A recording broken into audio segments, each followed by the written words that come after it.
When I was young, I would watch my favorite TV show and marvel at the exploits of Marlin Perkins as he traveled the world exposing us to the wonders of wildlife. I dreamed then that I would either have his job or one like it, so I too could track the likes of lions, elephants, tigers, and one that always fascinated me, the leopard. Leopards are the most difficult of the hunter's Big Five to find and one of the hardest of the safari goer's Big 12 to photograph. They are loners, hunt at night, and hide often in trees during the day. Though by population they outnumber other photographers' favorites like lions, they are the one most never see. It has become my challenge to film the leopard and tell his story along with his neighbors in the Masai Mara, land of the leopard.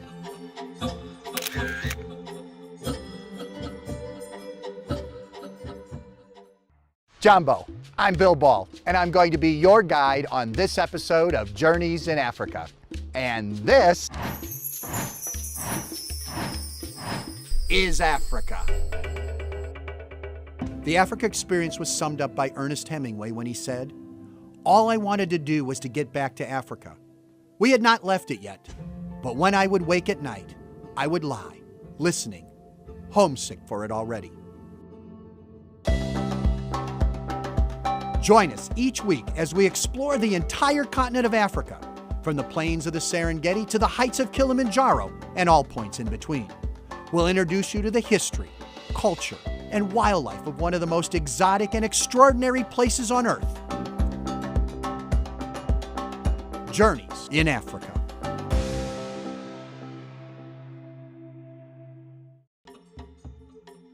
We know that leopards are not active during the middle of the day, so we decide to head to an area where Thompson gazelles are usually found. Thompson gazelles, often called Tommies, are small and quite beautiful antelope that are prevalent on the Mara. They are often confused with their larger cousins, the Grant's gazelle, but color patterns and horn shapes and size helps distinguish the two. The two species can be found in similar areas, making it harder to separate them. One of the things I've learned on many safaris is that you should expect the unexpected. This was one of those times that proved the rule. Not far from camp and on the way to the gazelles, we spotted our quarry for the safari, a leopard. We did not see him in a tree as you would expect, but actually walking on the ground in a creek bed. If that is not unusual enough, he walks a short distance, quite near us, and then sits and begins to groom. On the ground, leopards are vulnerable to their chief enemy, the lion. Lions will kill leopards in their territory to eliminate competition. This leopard, as we watched him, appeared anxious at times, checking out the area for probably that very reason. Leopards, though not as big as a lion, are big, strong cats. Leopards can weigh up to 175 pounds and are strong enough to carry a young wildebeest carcass up a tree for safekeeping. Young wildebeest can weigh as much as a leopard. Our goal was to get some good close footage of a leopard, and this was about as good as it gets. This is the hardest of the Big Five to find, and one of the hardest of the safari goers' Big 12. It is no wonder they're so hard to see. They need to hide their kill from lions and hyenas. Both hunt in groups and could easily take the prey from a leopard. A carcass the size of the wildebeest could last the leopard 3 days. As the leopard walks out of sight, we know that he'll be resting near his kill, though not with it as is normal leopard behavior. We were obviously thrilled with this last encounter. In the many safaris I've been on, this is one of the best leopard sightings. But the afternoon is young and there is more to be discovered in the Mara, so we continue on our way to where the Thompson gazelles are often seen. Tommies are small antelope weighing about 35 pounds and may also join the wildebeest in the migration. They are not long-lived, making it to about 10 years for healthy individuals. Because of their speed and tendency to stay in open grasslands, their major predator is the super-fast cheetah. Though lions and hyenas have tommies in their diet when they drive cheetahs off their kill. A ways from the main herd of the Thompson, we see a lone gazelle. That strikes us as odd, as they are gregarious animals with herds that can reach into the dozens. As we look closer, we're amazed at what we see. This Tommy has just given birth and is trying to get the newborn up and walking. A mother leaves the main herd when giving birth, hoping that predators follow the main herd and don't notice. A newborn is extremely vulnerable for the first few minutes of its life. Mom's job is to encourage her baby to get up and begin walking so they can rejoin the herd before it moves on. Remarkably, it only takes minutes on average for a youngster to go from wobbly legs to running with adults. This is a necessary adaptation, as predators are always looking for the easy kill, and young that can't keep up with the rest are at the top of the list. Mom struggles to get her baby going, since she too is vulnerable, paying more attention to her baby than the surroundings. To be honest, we were growing anxious for the two of them. Then he gets up, and it looks like this is it. But no, his legs aren't quite there. Not long, he tries it again. This time his hunger, wanting Mom's milk, is motivating, and no, one more failed attempt. We hold our breaths again. We know there are predators nearby. How long before they discover this pair? Finally, after just 15 minutes, the youngster is up and walking. A remarkable feat in such a short time. Mom is relieved, we are relieved, and another Thompson gazelle joins the Mara.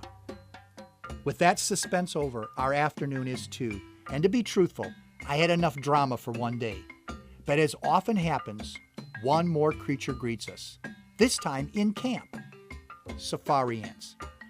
I know, ants don't sound like the kind of animal that you go on safari to see, but these are quite special insects. Unlike the ants you are probably way too familiar with, these have no permanent colony location. These are the soldiers with their big jaws. Yeah. I'm hoping you're getting this quickly because they're going to get to my hands soon. These ants carry everything with them, including the queen and young larvae. They will dismantle and eat anything in their way that doesn't move. I have been told by some native people that they try to divert them into their homes because they rid the home of all pests and vermin when they move on. This is why they're called safari ants. The word safari is from the Masai, meaning to travel, and that is just what they do. These are the ants of old movies that are let loose on humans buried up to their necks. This probably never happened, and these ants are no threat to mobile humans, so we can step aside. I'm looking for a good rest, as we have time for one last morning drive tomorrow, and we're planning to go back where we saw the leopard. On safari, I am up at dawn and down at dusk. Up at dawn to see what is out there. Mornings are a great time for early animal movement, and down at dusk when the park is off limits to drivers. The morning is the best time to see the night animals leave their shift and the day animals start theirs. One of those night creatures is, of course, the hyena. They can be seen in the daytime, but night is when they do the majority of their hunting.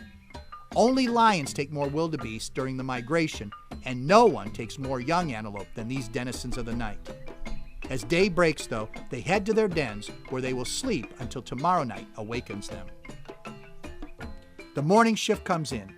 Hippos who walk the savanna during the night for food come back to their territorial waterways for the day. This is one of the best times to photograph this big 12 member.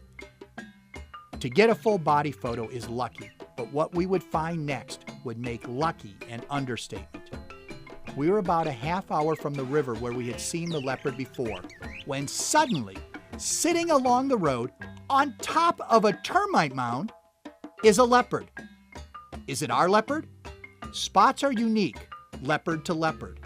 Compare the two close shots. On very close analysis of spot patterns around the eye and other facial areas, we concluded they are not the same cat. At the time, though, we couldn't tell, but in the end, it didn't matter. Nature never, ever stops amazing me. Here is a situation that I would never believe. A leopard out in the daylight on a termite mound. When we saw it from a distance, I was sure it had to be a cheetah. That's very cheetah behavior. Never leopard. But here, in the Masai Mara, things are never what you expect.